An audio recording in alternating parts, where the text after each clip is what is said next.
Hoje eu vou ler alguns trechos desse livro aqui, da filipina Maria Ressa, Como Enfrentar um Ditador. O vídeo vai ficar um pouquinho longo, que eu vou ler algumas partes da obra, mas vale a pena, fica aí que vale a pena, né? Vou falar um pouquinho aqui da contracapa, por exemplo. Vencedora do Nobel da Paz em 2021 por sua luta pelo direito à liberdade de expressão, Maria Ressa é uma das mais renomadas jornalistas do século XXI. Em 2012, fundou o Rappler, um portal de notícias independente que logo virou alvo do Estado filipino e fez de Ressa inimiga do homem mais poderoso de seu país, Duterte, o então presidente.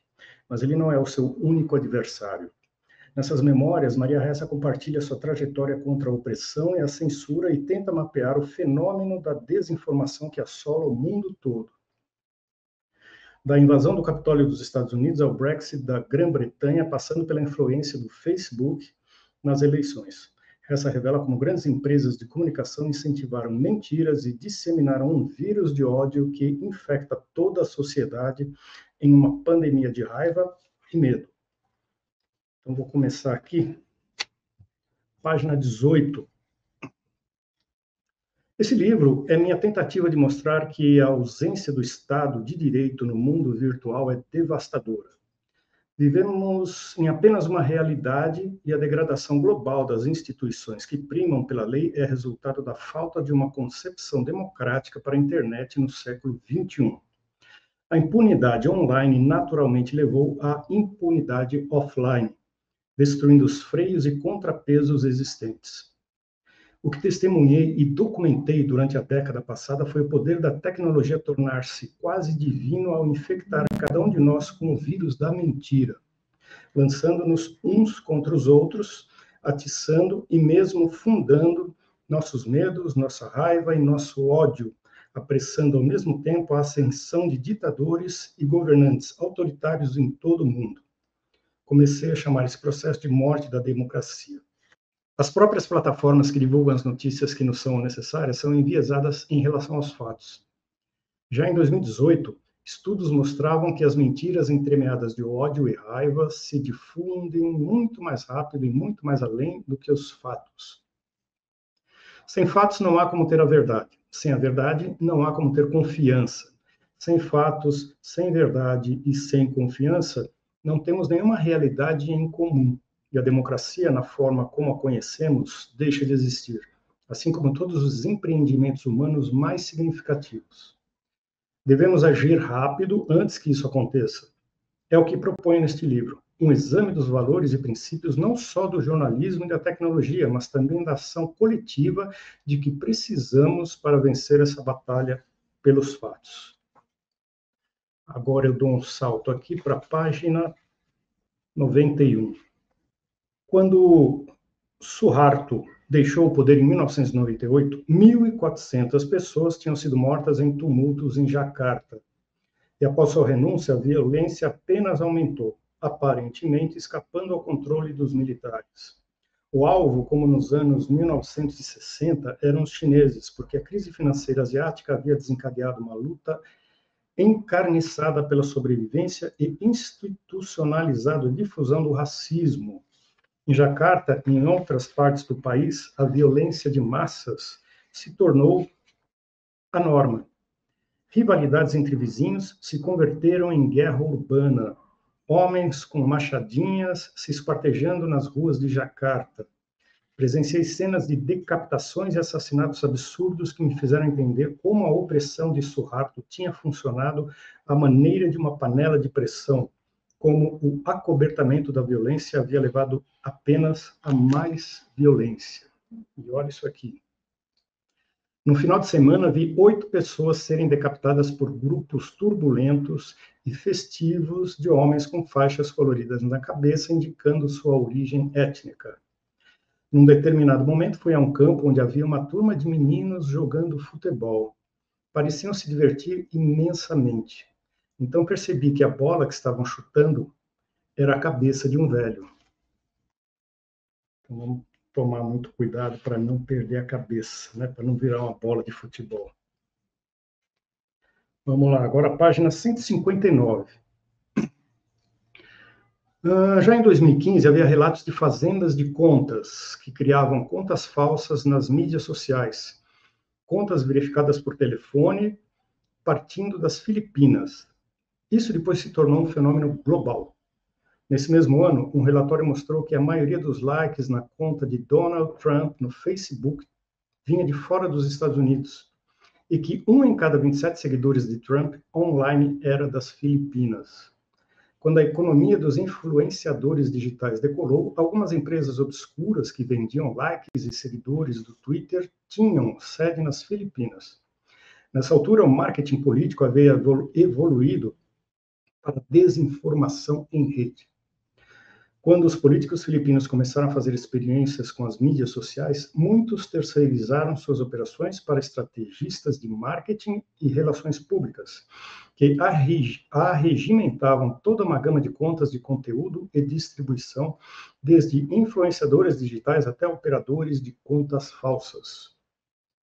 Eles deram forma aos elementos díspares já existentes nas Filipinas que agiam nas áreas cinzentas da lei e da ética. A oferta veio atender à demanda, e assim a desinformação se tornou um grande negócio. E agora eu salto para a página 160. Perguntas incômodas surgiram para os publicitários filipinos, como logo aconteceria no mundo todo.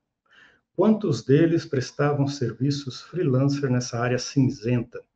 Quantos estavam trabalhando com influenciadores pelo mundo afora e em mercados emergentes, já conhecidos como criadores de contas falsas e likes falsos?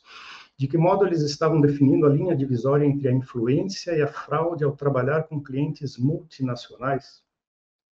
O próprio esquema de funcionamento das mídias sociais incentivava esses comportamentos, de modo que as plataformas de tecnologia estavam tendo uma influência corruptora sobre os valores da nossa geração mais jovem, especialmente os que eram seduzidos para trabalhar nesse setor. E o que dizer dos políticos que traíam seus compromissos com o público, explorando algo que antes era uma ferramenta de marketing e passando a manipular de maneira insidiosa e desavergonhada o público a quem eles alegavam servir? Tudo se resumia a poder e dinheiro. Essa evolução dos acontecimentos nas Filipinas começou em 2014, quando os fãs começaram a usar mídias sociais para dar apoio aos seus ídolos, e os agentes políticos descobriram o potencial desse tipo de engajamento. Agora eu vou saltar aqui para a página 166. Agora começa a falar do Facebook. Vamos ver o que ela fala. O que estávamos vendo era uma espécie de guerra assimétrica online, exceto que nesse caso era Golias que usava as táticas de Davi. Eram as plataformas e as forças poderosas que usavam as táticas subreptícias de um grupo rebelde. Qualquer um que enfrentasse as mentiras que se espalhavam pelas redes de desinformação pró-Duterte e pró-Marcos era chamado de louco, ou convencido de que estava mesmo louco. E o que os bandidos estavam fazendo, eles atribuíam aos mocinhos. O mesmo processo estava acontecendo com outras democracias ao redor do mundo. O Facebook estava se conscientizando disso, mas sentia que estava num dilema. Nos Estados Unidos, mais e mais mentiras proliferavam através do Facebook, na extrema-direita e na alt-right. O Facebook tinha os dados para provar isso, mas não fez nada. Só muito mais tarde, pesquisadores independentes iriam expor essas ocultações, por medo de alienar os republicanos. Isso significava que o público, seus usuários, os alvos dessas operações de desinformação, ficava completamente vulnerável, com pouca defesa contra algo que parecia ser um fluxo normal de informações. Donald Trump mentiu de forma flagrante e prazerosa durante toda a sua campanha presidencial e sua presidência. E todas as suas mentiras ganharam impulso por meio de operações de mídia social vindas de baixo para cima, semelhantes às das Filipinas. Tanto Trump quanto Duterte modificaram a maneira de pensar e de se comportar de suas populações. E agora, página 174. Esse foi o início da minha crescente desilusão com essa empresa, que de início nos abriu possibilidades tão animadoras para Rappler. Hoje estou mais do que desiludida. Acredito que o Facebook representa uma das ameaças mais graves para as democracias do mundo inteiro. E fico espantada ao ver que permitimos que nossas liberdades nos fossem tiradas pela tecnologia, com sua avidez de crescimento e de receitas. A tecnologia sugou as nossas experiências e os nossos dados pessoais, organizou-os com a inteligência artificial, utilizou tudo isso para nos manipular e criou comportamentos em uma escala tal que trouxeram à tona o pior da humanidade. Shoshana Zuboff, professora emérita da Harvard Business School, chamou esse modelo de negócios explorador de capitalismo da vigilância. Nós todos deixamos isso acontecer. Hoje, o Facebook prefere ganhar dinheiro a resguardar a segurança pública. Os esforços de lobby da empresa lhe permitem flexionar e quebrar as normas sobre o conteúdo, normas, de modo geral, permissivas que eles próprios criaram. Raramente o Facebook dá prioridade às salvaguardas para os quase 3 bilhões de usuários na sua plataforma, que em 2020 obteve uma receita de 85,9 bilhões de dólares. Em 2021 foram 120,18 bilhões de dólares, um aumento de 40%. Agora, página 175. Finalizando. E é também por isso que o Facebook tem permitido consistentemente que os políticos propaguem suas mentiras. É por isso que escondeu a verdade e depois atenuou sua declaração sobre as operações russas de informação e desinformação. E foi por esse motivo que permitiu que grupos extremistas crescessem e espalhassem suas metanarrativas que acabaram levando a um chamado para a ação. A violência no Capitólio, em Washington, em 6 de janeiro de 2021. Quando Donald Trump exortou milhares de americanos a atacar o edifício do Capitólio em protesto pela sua derrota nas eleições. Foi quando os pecados do Vale do Silício se voltaram contra seus criadores. Até hoje, pesquisas mostram que chega a 40% o número de americanos que acreditam que Trump havia vencido, incluindo 10% dos democratas. Há 3 suposições implícitas em tudo que o Facebook diz e faz. Primeira, quanto mais informações, melhor. Segunda, quanto mais rápida a informação, melhor. Terceira, o mal, as mentiras, discurso de ódio, teorias conspiratórias, desinformação, ataques direcionados, operações de desinformação. O mal deve ser tolerado em nome da causa maior do Facebook. As 3 ideias básicas são ótimas para o Facebook porque significam mais dinheiro, mas nenhuma delas é boa para o usuário, nem para a esfera pública.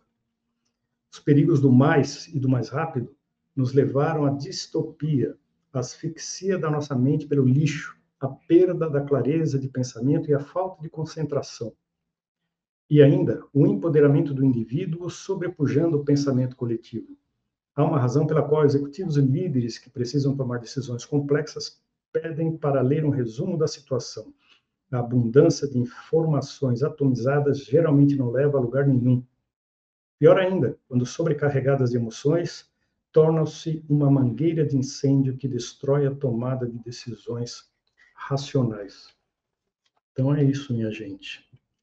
É um livro muito necessário para a gente entender a manipulação das redes sociais, que antigamente era a igreja ainda está ao lado dos governos, né? Sempre esteve, né?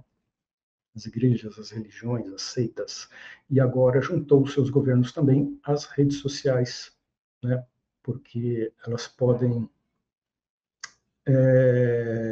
influenciar diretamente nas eleições, propagando mentiras, que as pessoas que não estão devidamente informadas acabam acreditando. Então, cuidado. Leiam Como Enfrentar um Ditador, de Maria Ressa.